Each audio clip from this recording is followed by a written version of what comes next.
কাবিনের টাকা, divorce letter. তুমি তোমার সুবিধা মতো সিগনেচার করে দিও। মা মা মা, এই দেখো টাকা আর ডিভোর্স লেটার, আমরা সাকসেস মা। তুই সিগনেচার করছিস? না, এখন তো সিগনেচার করিনি, করে ফেলবো। আরে বাবা, তুই যদি সিগনেচার না দিস তাহলে তো ডিভোর্সই হবে না, আর ও যে কোনো সময় এসে টাকা কাগজ সব নিয়ে যাবে, তখন কি করবি? না না, এটা করা যাবে না, ডিভোর্সে সাইন করে ফেলবো এক্ষুনি। আচ্ছা শোনো না, আমরা কালকে সকাল সকাল গিয়ে ব্যাংকে এই টাকাগুলো রেখে আসবো।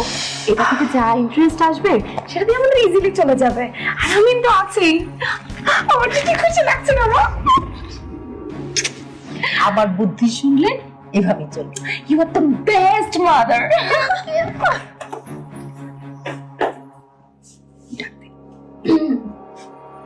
ওহ,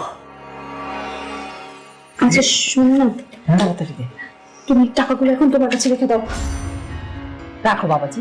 না না, টাকা টাকা আমার কাছে কেন? আমার কাছে দিতে হবে না, তোমার কাছেই রাখো। আমি কালকে একটা ব্যাংক অ্যাকাউন্ট খুলে দেবো, তুমি ওখানে রেখে দিও।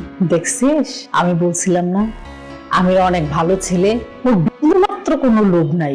আর লোভ থাকবে কেমনে? ওর তো টাকা পয়সার কোনো অভাব নাই। খালাম্মা বলতে আর কত খালাম্মা বলবো? আম্মা আম্মা, বিষয়টা হচ্ছে যে মানুষের জীবনে টাকাই তো সব না, মানুষের বিশ্বাস ভালোবাসাটাই সবচেয়ে বড়। আচ্ছা শোনো, এগুলো কথা পরেও বলা যাবে, টাকাগুলো তুমি তোমার কাছে রাখো। আমি তো তোমার বাসায় নতুন, কখন কোথায় রাখবো এতগুলো টাকা যদি হারিয়ে যায়? তা অবশ্য ঠিক, টাকা পয়সার একটা সিকিউরিটির ব্যাপার তো থাকেই। বা এত করে যখন বলছো বেশি সমস্যা হলে থাক, আমার কাছেই থাক। আচ্ছা শোনো, আরেকটা কথা, আমার আর জাকিরের ডিভোর্সটা কিন্তু একদম কমপ্লিট। আমি আর তুমি কিন্তু কালকেই কাজী অফিসে যেয়ে বিয়েটা করছি, শুনছো?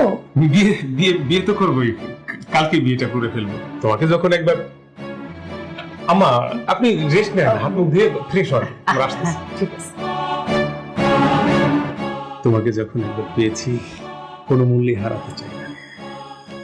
আমি তোমাকে যে আমি এত সহজে পেয়ে যাব এটা আমি কখনো ভাবতেও পারিনি। আমার যে কি খুশি লাগছে জানো, আমি আর তুমি এখন একসাথে থাকতে পারবো। তুমি আমার 1000 বছরের অপেক্ষার ফল। বসো।